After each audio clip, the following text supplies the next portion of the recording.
Stuffed கத்திரிக்காய் gravy எப்படி செய்கிறதுன்னு பார்க்கலாம். வெங்காயம், பூண்டு நம்ம தோல் உரித்து எடுத்துக்கலாம்.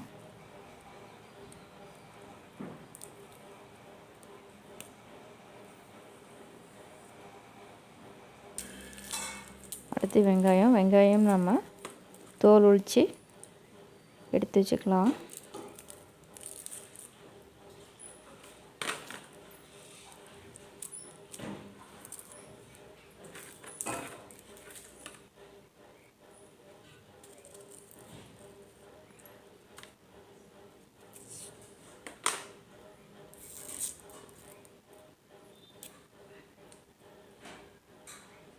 தோல் உரிச்சாச்சு. இப்போ நம்ம வெங்காயம், பூண்டு ரெண்டுத்தையும் நம்ம வாஷ் பண்ணி எடுத்து வச்சுட்டு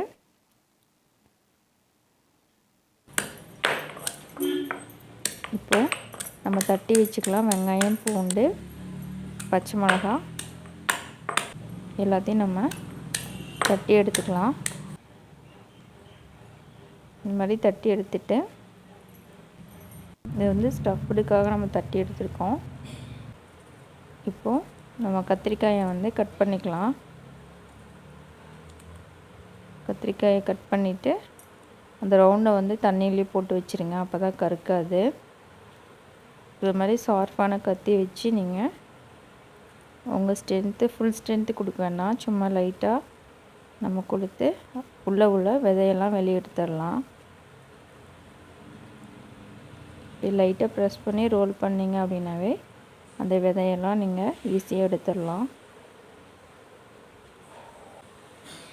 பாருங்கள் எவ்வளோ அழகாக வந்துருச்சுன்னு. இது மாதிரி நம்ம க்ளீன் பண்ணி எடுத்து தண்ணிக்குள்ளேயே போட்டு வச்சிடலாம். அப்போ தான் கருக்காமல் இருக்கும்.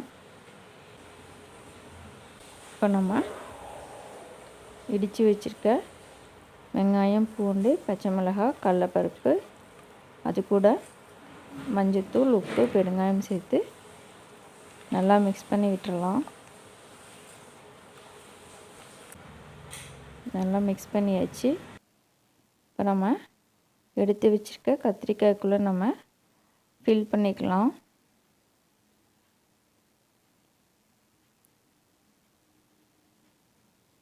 இங்கே நல்லா ப்ரெஸ் பண்ணிவிட்டு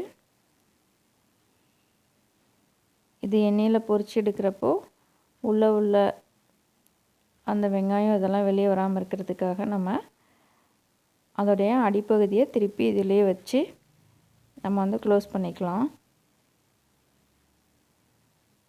இப்போ ஃபில் பண்ணியாச்சு. இப்போ லைட்டாக ப்ரெஸ் கொடுங்க. உள்ளே நல்லா ஃபில் ஆகிடும்.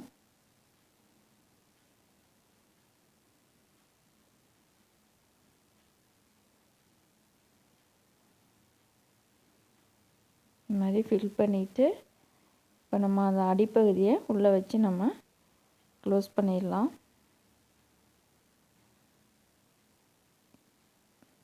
நல்லா வச்சு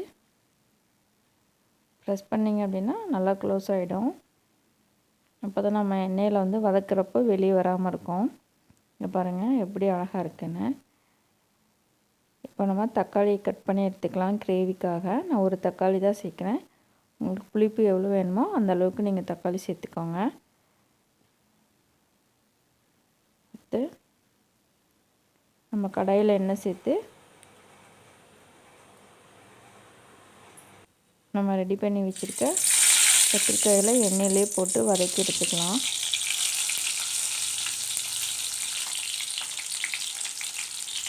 சிம்மில் வச்சு வதக்குங்க. அப்போ தான் உள்ளே நல்லா இந்த வெங்காயம், பூண்டு இதெல்லாம் நல்லா வதங்கும். மூடி போட்டு வதக்குங்க. அப்போ தான் எண்ணெய்லாம் மேலே தெளிக்காமல் இருக்கும். அப்படின்னா எண்ணெய் ஃபுல்லாக மேலே தெளிக்கும். இதுக்குள்ள வாசத்துக்கு ஒரு கருவேப்பிலை சேர்க்குறேன். மூடி போட்டு நல்லா வதக்கி எடுத்துக்கலாம். இப்போ நல்லா கத்திரிக்காய் வதங்கிடுச்சு. இப்போ நம்ம இதை தனியாக எடுத்து வச்சுக்கலாம்.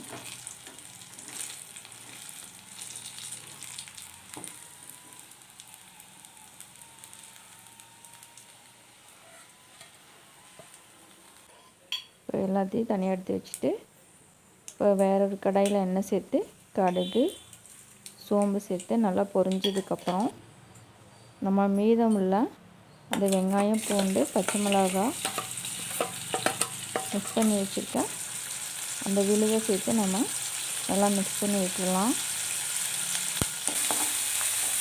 நல்லா மிக்ஸ் பண்ணி விட்டுட்டு நம்ம கட் பண்ணி வச்சுருக்க தக்காளியை சேர்த்து நல்லா மிக்ஸ் பண்ணி விட்டுட்டு இதுக்கு தேவையான அளவு உப்பு போட்டுக்கலாம்.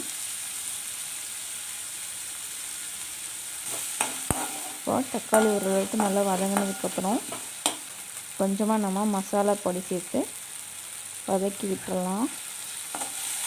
இந்த மசாலா வாசனை போகிறதுக்காக கொஞ்சமாக நம்ம தண்ணி சேர்த்து மிக்ஸ் பண்ணி விட்டு நம்ம வதக்கி வச்சுருக்க கத்திரிக்காயை அதில் சேர்த்துக்கலாம்.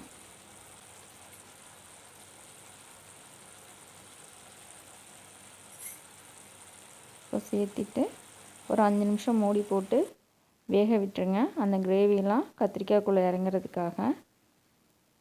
இப்போ நல்லா இறங்கிருச்சு. இப்போ நல்லா மிக்ஸ் பண்ணி விட்டுட்டு நம்ம ஸ்டவ் ஆஃப் பண்ணிடலாம். சுவையான ஸ்டஃப்டு கத்திரிக்காய் கிரேவி வந்து ரெடி. நீங்களும் செஞ்சு பாருங்கள், கண்டிப்பாக உங்களுக்கு பிடிக்கும்.